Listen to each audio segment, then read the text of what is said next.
Admissions to the Queen Alexandra Hospital in Portsmouth are already running at around 150 a day as we head into winter. The Trust says it starts each morning with little spare capacity and that COVID patients continue to be a pressure. They're taking up around 10% of beds. Many of those being admitted are either unvaccinated or have had only one dose. Here's our health correspondent, Alistair Fee. This is where lives are still lost and saved. In intensive care, it's been this way for well over 18 months. I've never known anything like this as it is now. It's November and it doesn't feel like November at all. It's felt like this for weeks now. The most poorly here haven't been vaccinated.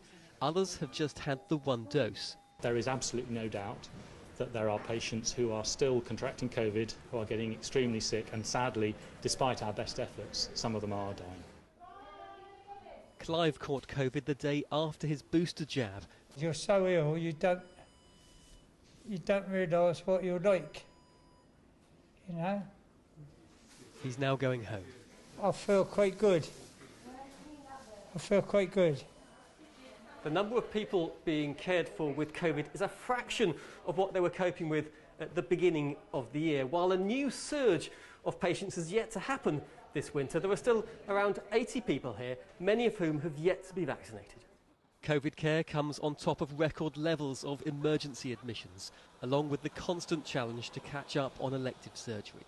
We're starting each day with a handful at most of empty beds and having to admit, in our case, about 150 patients a day, turning over those beds as quickly as we can do to make sure we pull the patients that we need to admit to the right place in the hospital to be treated by the right people as quickly as possible. The higher that level of occupancy, the greater difficulty there is and the more risk there is of delays in the hospital and indeed out in the community, and there are genuine risks within that.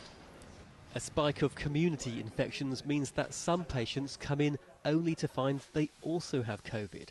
Wave 1, Wave 2 were difficult. One of the weirdnesses of Wave 3 has been trying to barter with people about what's wrong with them when they're very sick and at risk of dying from COVID, but they're in complete denial of that fact. And some people getting very angry about that and even aggressive at times towards staff because they're adamant that they don't have COVID when all the information that we have tells us that they do, and it just gives us another layer of complexity in terms of trying to provide the care that we need to.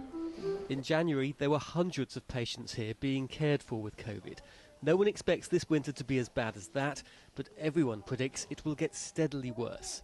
We have to say that we are struggling and we're doing our absolute best, but sometimes our best is not as good as it can be.